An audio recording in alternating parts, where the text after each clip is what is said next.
Assalamualaikum warahmatullahi wabarakatuh. Saya Nur Halimatus Sa'diyah dengan NIM 126101203 Di sini saya akan memaparkan materi dari kelompok 4 yang berjudul bentuk-bentuk perusahaan. Sebelumnya izinkan saya untuk memperkenalkan anggota kelompok saya, yaitu yang pertama Zulna Nuril Akadiah dengan NIM 1261012021776.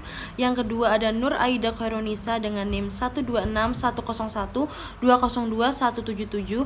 Yang ketiga ada Dia Ayu Erviana JP dengan NIM 1261012031888. Yang keempat ada Doris Pratama Setia dengan NIM 126101203 201. Dan yang terakhir ada Randy Putra Pradana 126101203 Baik, saya akan memaparkan materi yang pertama, yaitu tentang pengertian perusahaan. Pengertian perusahaan menurut Undang-Undang Nomor 13 Tahun 2003 tentang Ketenagakerjaan bahwa 1.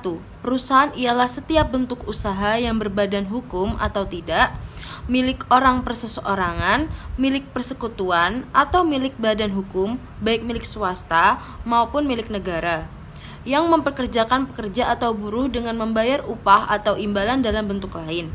Yang kedua, perusahaan adalah usaha-usaha sosial dan usaha-usaha lain yang mempunyai pengurus dan mempekerjakan orang lain dengan membayar.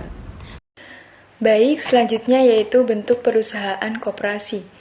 Koperasi merupakan sebuah badan usaha yang organisasinya didirikan khusus bertujuan untuk memberi kesejahteraan kepada seluruh anggotanya.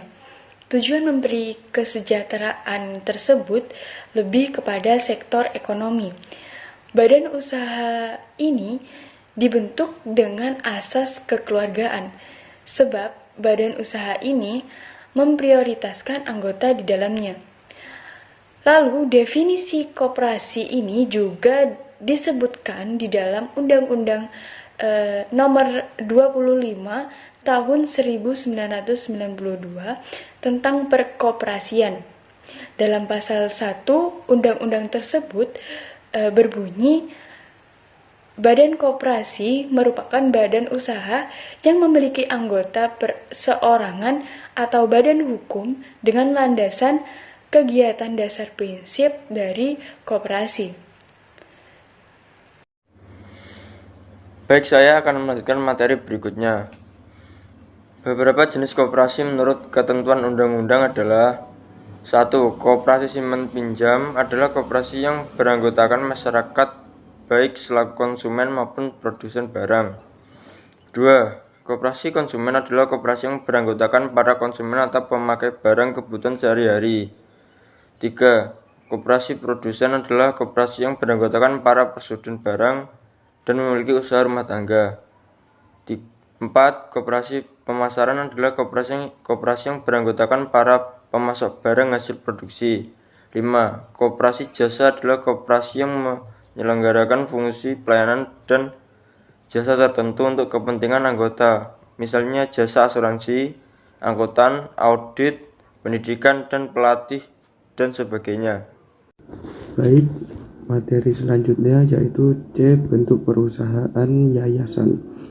Yayasan merupakan salah satu entitas non-pemerintah yang didirikan sebagai perusahaan nirlaba atau kepercayaan amal dengan tujuan utama membuat hibah organisasi terkait lembaga atau individu untuk ilmiah, pendidikan, budaya, agama, atau tujuan amal lain. Yayasan sendiri tidak memiliki anggota dan yayasan didirikan dengan memperhatikan persyaratan formal yang telah ditentukan oleh undang-undang. Di Indonesia, yayasan diatur oleh Undang-Undang Nomor 16 Tahun 2001 yang berbunyi, yayasan adalah badan hukum yang terdiri atas kekayaan yang dipisahkan dan diperuntukkan untuk mencapai tujuan tertentu di bidang sosial, keagamaan, dan kemanusiaan yang tidak mempunyai anggota, dan Undang-Undang Nomor 28 Tahun 2004 tentang perubahan atas Undang-Undang Nomor 16 Tahun 2001 tentang yayasan. Baik, di sini saya akan melanjutkan materi selanjutnya yaitu tentang bentuk perusahaan BUMN. Perusahaan negara atau badan usaha milik negara atau BUMN telah dikenal sejak sebelum proklamasi kemerdekaan Republik Indonesia. Pemerintah mendirikan beberapa BUMN dengan tujuan untuk mengisi kekosongan yang ditinggalkan oleh Belanda. Istilah BUMN baru dikenal sejak diterbitkannya Peraturan Pemerintah atau PP Nomor 3 Tahun 1983 tentang Tata Cara Pembinaan dan Pengawasan Perusahaan Jawatan atau Perjan, Perusahaan Umum atau Perum, dan Perusahaan Perseorangan atau Persero. Kemudian PP ini dicabut dengan diundangkannya PP Nomor 13 Tahun 1998 tentang Perusahaan Umum atau Perum. Sekian dari saya, terima kasih.